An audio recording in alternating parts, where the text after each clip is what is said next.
Is this a new confession of defeat by the US, launching a fresh strategic plan as President Trump's Hormuz blockade fails completely? Is Trump genuinely scared after intelligence reveals China's spy satellite helped Iran launch precise attacks on vulnerable US bases? Trump launches a new urgent bid to halt China's military assistance to Iran amid alarming rumors of secret advanced weapons. As US military fails to win the war or enforce the blockade, Trump reverts desperately to familiar but ineffective economic sanctions. Are you considering any more sanctions relief, Mr. Secretary, for countries that are suffering right now in order to get more oil to your allies?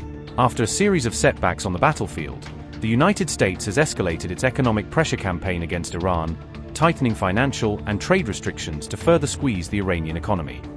On April 15th, the U.S. Treasury Secretary warned countries that continue to buy Iranian oil in the middle of the ongoing Middle East conflict that they now face heightened risks of penalties and sanctions. Scott Bessent announced plans to impose sanctions on nations and institutions that purchase Iranian oil, a move reported by Reuters as part of a broader effort to isolate Tehran financially. That warning came as the U.S. naval blockade on Iranian ports, aimed at cutting off Tehran's main revenue streams, entered its third day in the Strait of Hormuz region. Bessent indicated that the new measures will particularly impact China, which has historically been the largest importer of Iranian crude oil and petroleum products. Before the US to Iran conflict intensified, China accounted for more than 80% of Iran's shipped oil exports, making it the single most important buyer in Tehran's trade network. US officials now expect Beijing to scale back its purchases of Iranian oil under mounting financial and diplomatic pressure linked to the expanded sanctions regime.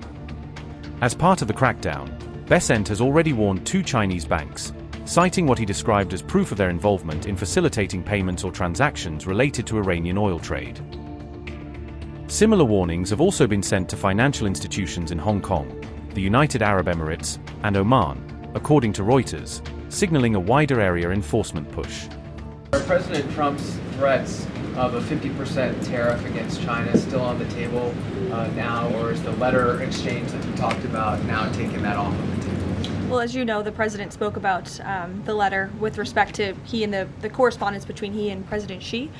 President Xi assured the president that they are not supplying Iran with weapons throughout this conflict, and that assurance was made to the president. It's obviously something the administration keeps close tabs on with respect to tariff. You have any update on that, Mr. Secretary? I don't have an update on the tariffs, but I do have an update on sanctions. Iran is used to be the largest state sponsor of terrorism. China was purchasing more than 90% of their oil, which is about 8% of China's energy needs.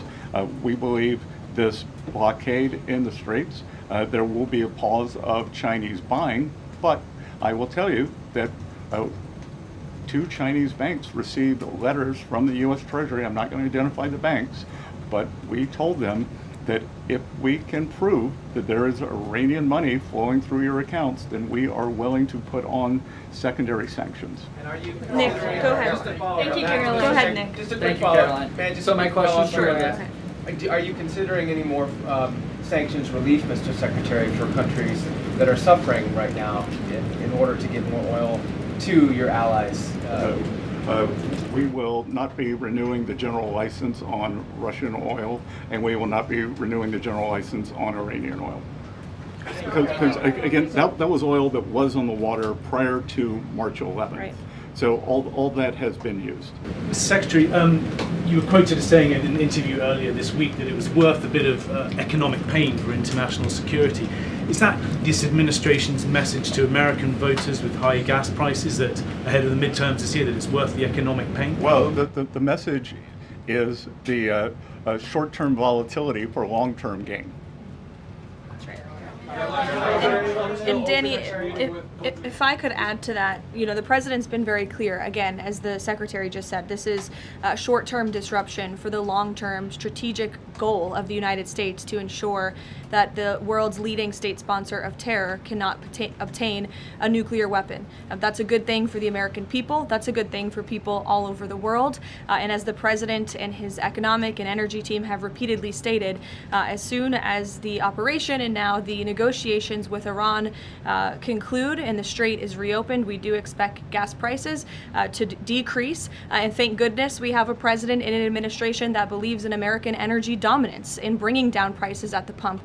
Look at how gas prices decreased over the past year since this president was in office. It's a stark contrast to the previous administration and Democrats in this city who believe in hampering our domestic energy industry, who believe in importing our most precious resources, who believe in implementing policies that created the worst inflation crisis in history. So President Trump has built the greatest economy in the world before. He is doing it again. Of course, we have this short-term disruption, but again, it's for the long-term strategic goal of ensuring that these terrorists cannot possess a nuclear bomb. Jennifer. First Secretary Bessent, on the Russian oil, I know the sanctions waivers have expired, but how much money did Russia benefit from that temporary sanctions rules? You initially said about $2 billion. Is that? It could have been $2 billion. We don't know. But it's let's think of a different world where oil spiked to 150, and they would have made a lot more by doing that, by pushing the Russian barrels that were already on the water. They were going to be sold. They were going to China no matter what. We pushed them to our allies. We helped stabilize the oil price, and as you can see, there were doomsday scenarios. Oil's going to 150, it's going to 200, it's going to $250. West Texas crude for the front month delivery is about $92 or $93 now.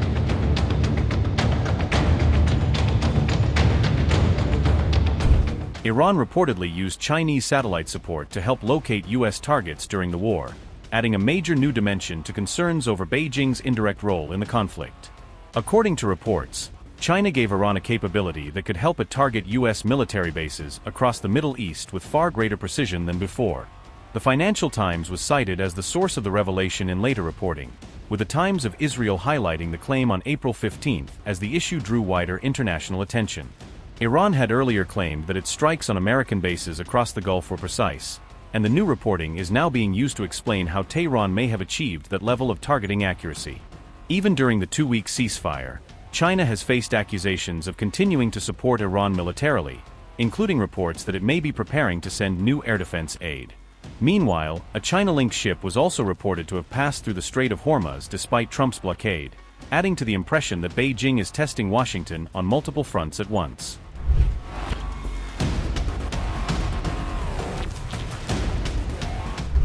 The U.S. on April 13 officially launched a comprehensive naval blockade aimed specifically at stopping ships from entering or exiting key Iranian ports along the Persian Gulf. However, fresh reports indicated that multiple commercial and cargo ships successfully transited the Strait of Hormuz despite the heavily publicized U.S. blockade efforts. An Iran-linked oil tanker along with several Chinese ships were reportedly able to transit freely amid the ongoing blockade, underscoring potential cracks in the American enforcement. A Chinese tanker sanctioned by the United States sailed through the Strait of Hormuz on April 14, marking a striking development amid the new maritime standoff in the Gulf.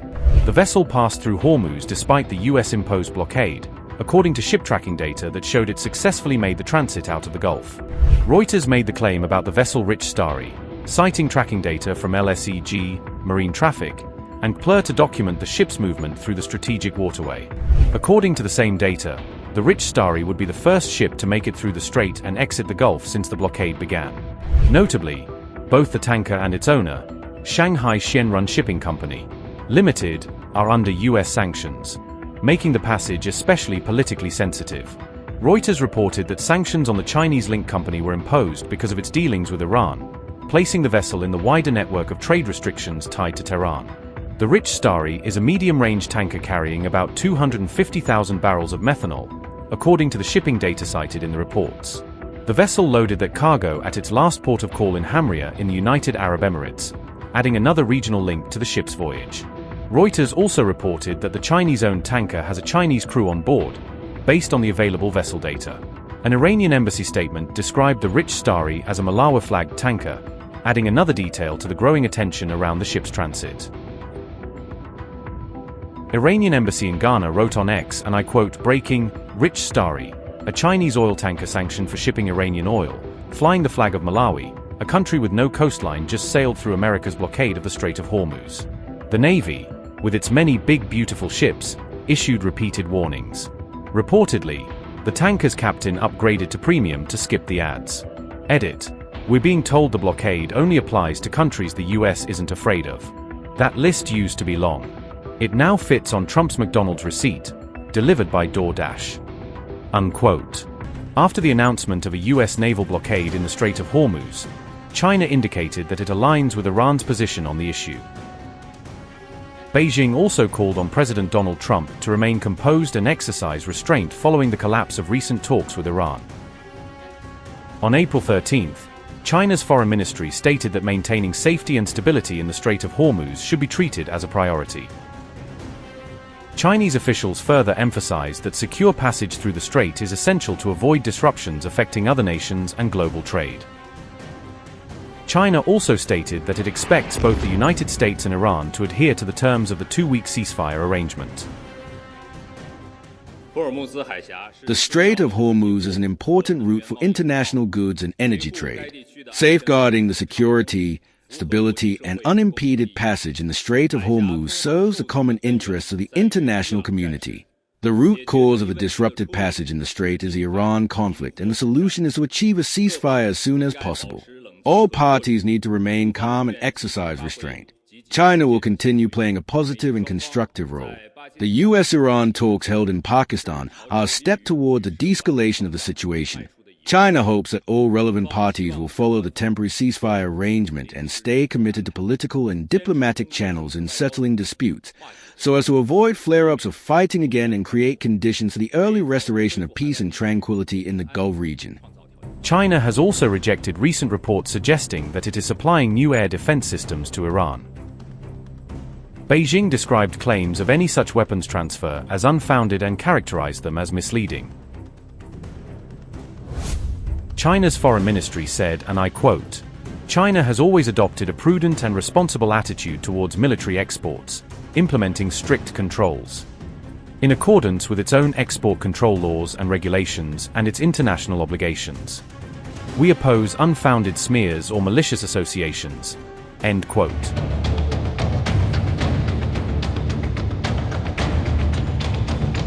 Beyond targeting foreign buyers, the United States has also expanded its sanctions on Iran's oil transportation and shipping network, going after the logistical backbone of its energy exports. More than 24 individuals, companies, and vessels linked to Iran's oil trade have been sanctioned in the latest round, further complicating Tehran's ability to move crude by sea. The fresh measures announced on April 15th are explicitly designed to disrupt Iran's so-called shadow fleet, a network of tankers used to covertly carry oil outside normal channels. These latest actions follow the expiry of a temporary waiver that was put in place earlier to help stabilize global energy markets during the early phase of the conflict. That waiver, issued in March, allowed the trade of roughly 140 million barrels of Iranian oil to continue under limited conditions, helping to avoid a sharper spike in global prices. However, Bessent has now confirmed that the waiver, which was set to expire on April 19th, will not be renewed, effectively closing that legal window for sanctioned trade. A similar temporary waiver on Russian oil shipments, which had been allowed to ease some market pressures, expired on April 11th and has also been permitted to lapse without extension. America's broader push to strangle Tehran's economy through layered sanctions and financial restrictions comes amid President Trump's stated bid to bring the Iran war to a close on Washington's terms.